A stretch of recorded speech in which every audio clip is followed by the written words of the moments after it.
श्रोताओं नमस्कार। समसामयिक विषयों पर आधारित हमारे साप्ताहिक कार्यक्रम बातों बातों में के आज के अंक के साथ मैं विकल्प शुक्ला।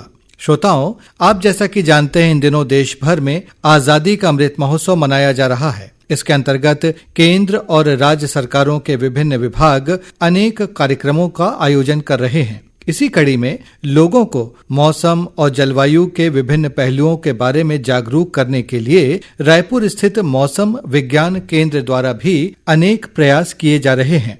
श्रोताओं, आज हमारे साथ हैं मौसम विज्ञानी डॉक्टर HP चंद्रा जी। चंद्रा जी, आकाशवाणी के इस कार्यक्रम में हम आपका हार्दिक स्वागत करते हैं। धन्यवाद।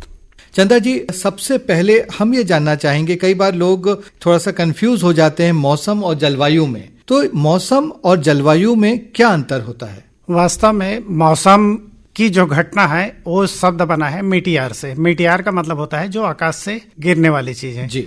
तो यहाँ पर जितनी भी चीजें हैं आकाश में जो दिखाई देते हैं उससे होने वाली घटना को हम मौसम कहते हैं, जो क्षणिक रूप से रहता है जी। जैसे कि तेज गर्मी पड़ना या फिर बारिश होना या बादल का छा जाना या तेज हवा चलना, इस तरह की जो घटना है उसको हम मौसम कहते हैं। लेकिन जलवायु क्या है कि हम 30-40 साल के एवरेज मौसम का किसी स्पेसिफिक पीरियड में चित्रित करना, ये जलवायु कहलाता है।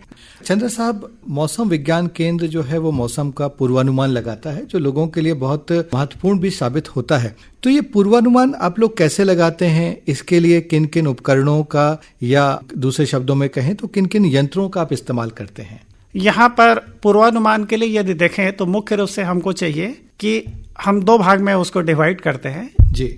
एक है डायग्नोस्टिक। डायग्नोस्टिक का मतलब ये होता है कि हमारे पास जितने भी परिस्थितियां निर्मित है, मान लीजिए छत्तीसगढ़ की बात करें तो छत्तीसगढ़ में पिछले 24 घंटे में कहां पर टेम्परेचर में परिवर्तन हुआ है, कहां पर मॉइस्चर में परिवर्तन हुआ है, कहां पर रेनफॉल हुआ है, कहां पर आंधी तूफान आया या थंडर स्टार्म की घटना हुई है जी।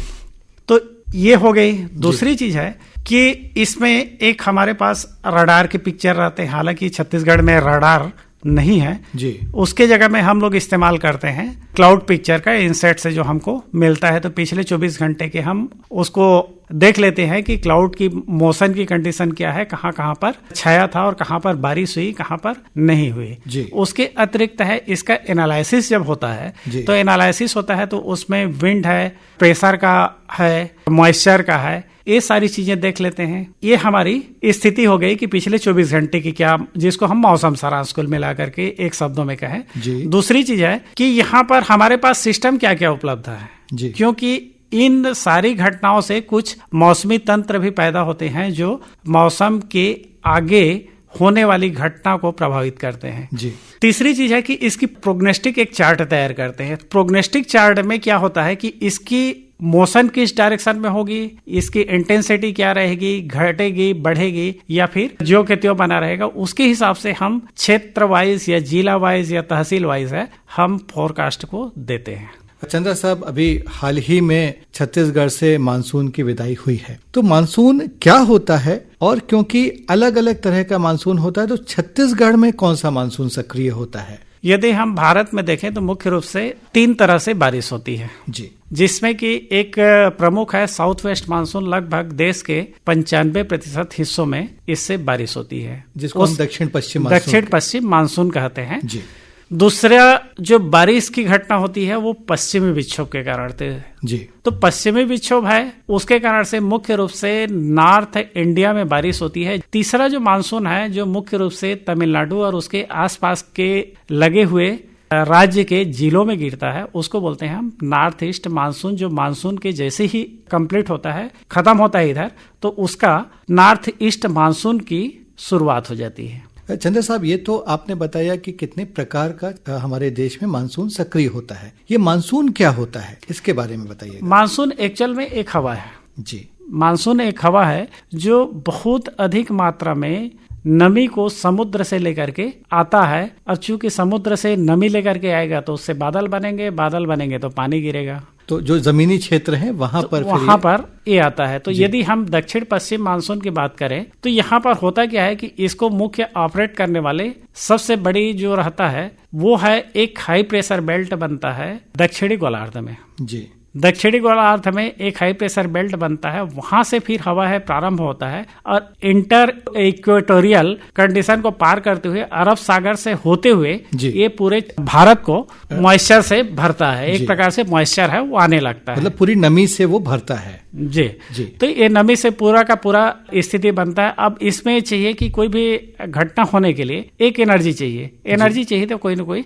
सिस्टम चाहिए जी। तो ये मॉइस्चर का ट्रांसपोर्ट है वो अरब सागर से होता है, जबकि मौसमी तंत्र है मानसून के सीजन में बंगाल की खाड़ी में बनता है, जो नॉर्थ वेस्ट डायरेक्शन मूव होता है और लगभग उड़ीसा है, बंगाल है, छत्तीसगढ़ है, मध्य प्रदेश है, विदर्भ है, महाराष्ट्र है, इधर कुछ भाग उत्तर प्रदेश का भी आता है और ऐसे करके होते हुए वो राजस्थान की तरफ जाता है। मानसून के विड्रावल के लिए सबसे पहले तो ये है कि राजस्थान के ऊपर में जी एक एंटी साइक्लोन बनना चाहिए जी। दूसरी चीज है कि किसी पर्टिकुलर एरिया के 80% जगहों पर जी लगातार 5 दिनों तक बारिश नहीं होनी चाहिए। तीसरी चीज है कि इसमें मॉइस्चर लेवल है वो घटा हुआ रहना चाहिए, मॉइस्चर लेवल और उसकी मात्रा दोनों घटा हुआ होना चाहिए, तब मानसून की विड्रावल है। और ये स्थानीय प्रभाव से कैसे बारिश होती है, ये इसके बारे में बताइए। मतलब जब मानसून का सीजन नहीं रहता है तब भी कभी कभी हमने देखा बारिश होती है, उसके क्या कारण होते हैं?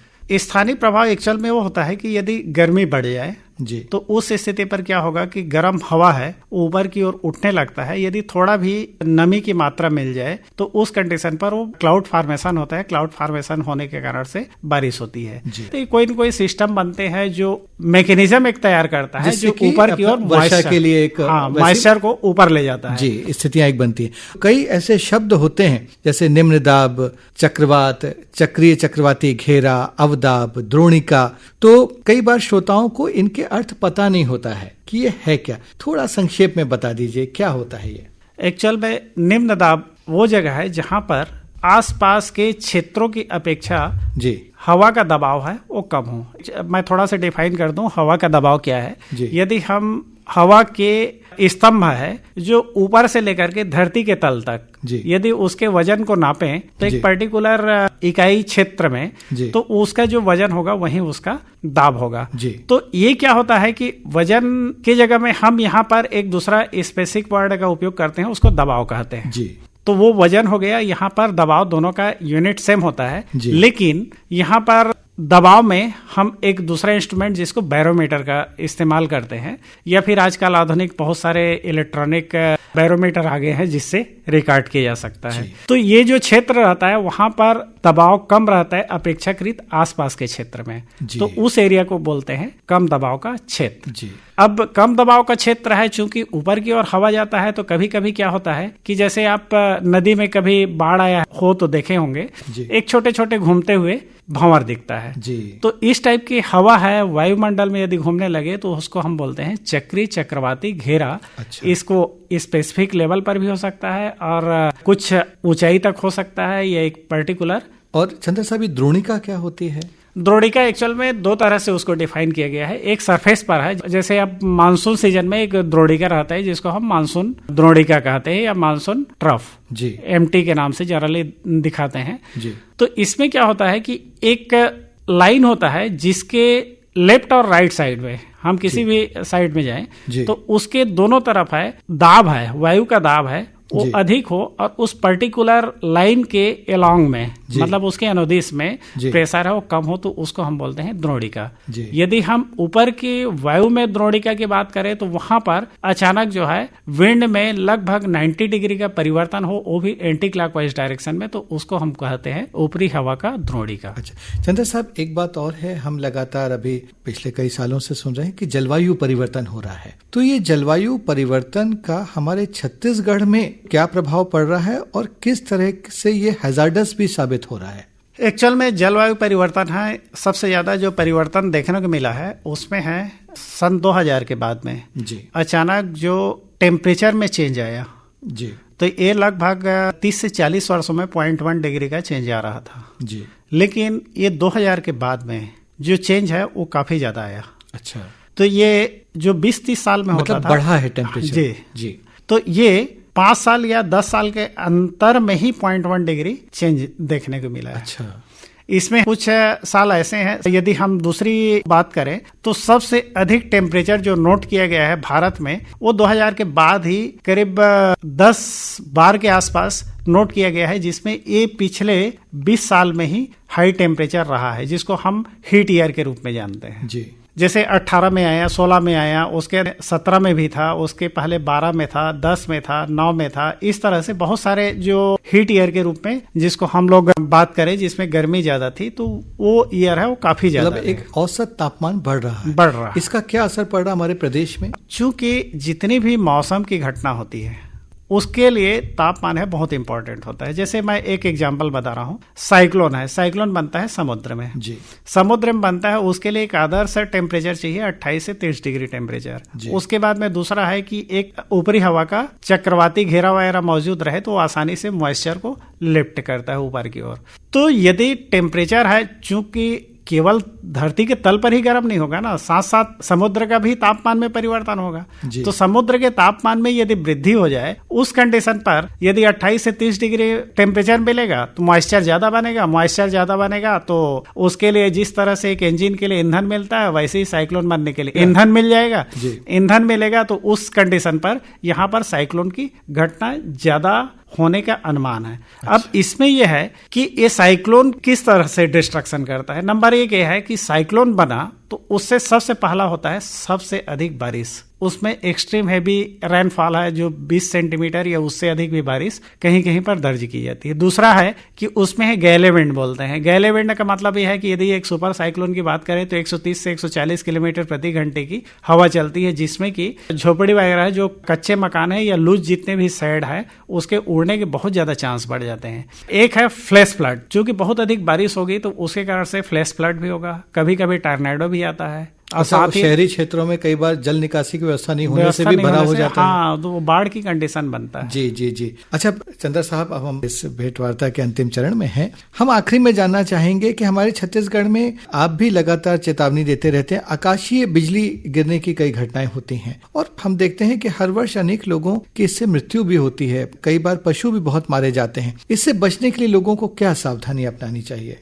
सबसे पहले तो यह है कि एक हमारे पास एक बना हुआ है जो IITM पुणे ने विकसित किया है, जिसका नाम है दामिनी। दामिनी को सबसे पहले गूगल प्ले से डाउनलोड कर ले। डाउनलोड करने के बाद में उसको जब आप चालू करेंगे तो आपके लोकेशन से 40 किलोमीटर के एरिया में कहीं पर लाइटिंग हो रही कि नहीं हो रही है वो दिशा भी बताता है और लाइटिंग की घटना को भी बताता है जी। दूसरी चीज ये है कि यदि घने काले बादल हैं और साथ में ऊंचाई बढ़ते हुए, जिसको गोभी के फूल के रूप में या रुई के टाइप का दिखता है, रुई मतलब जो घना रुई टाइप का, तो वो बादल दिखें तो वो मेघ गर्जन वाले बादल रहते हैं, जिससे कि बिजली गिरने के चांसेस रहते हैं। तो इसमें दामिनी ऐप से एक जानकारी प्राप्त कर सकते हैं।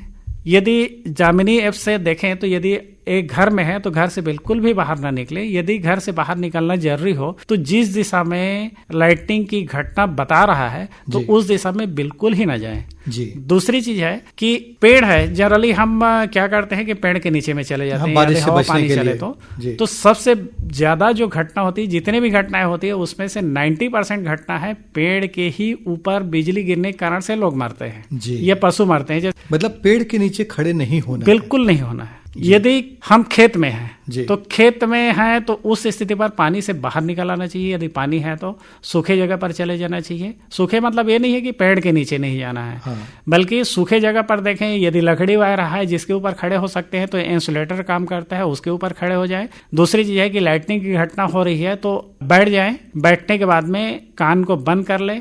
इससे भी 80% चांसेस रहते हैं कि उसके बचने के चांसेस रहते हैं। फिर यदि एक से अधिक व्यक्ति हैं तो कम से कम 10 से 20 फीट की दूरी में ही बैठे, क्योंकि एक पास में बैठेंगे तो यदि लाइटनिंग की घटना होगी तो वो जितने आसपास में रहेंगे उसमें सारे के सारे प्रभावित हो सकते हैं। जी। मोटरसाइकिल या कार में है तो मोटरसाइकिल में है तो बिल्कुल उतर जाए और उसको अलग कर दें। जितने भी बिजली के पोल है या टेलीफोन के खंभे वगैरह है उसको टच में बिल्कुल ना ले। जी। और कार वगैरह में है तो कार के आप अंदर रह सकते हैं। जी। इस तरह से जब देखें कि स्थितियां है वो विपरीत हो रही है, जब भी ऐसी विपरीत स्थिति बन रही है, आकाशीय बिजली के लिए स्थिति बन रही है, मेघ गर्जन हो रहा है, तो ये सावधानियां बरतनी चाहिए। बहुत बहुत धन्यवाद चंद्रा साहब, आपने बहुत ही आज ज्ञानवर्धक हमें जानकारी दी है और कई शब्दावलियों का आज आपने हमें परिभाषित किया, उनके बारे में बताया, मौसम, जलवायु, इन सब के विभिन्न पहलुओं के बारे में हमें जानकारी दी। एक बार पुनः आकाशवाणी परिवार की ओर से चंद्रा साहब आपको बहुत बहुत धन्यवाद। बहुत बहुत धन्यवाद और सभी को नमस्कार। तो श्रोताओं, ये था समसामयिक विषयों पर आधारित हमारा साप्ताहिक कार्यक्रम बातों बातों में। अगले हफ्ते एक नए अंक के साथ हम फिर हाजिर होंगे। तब तक के लिए नमस्कार।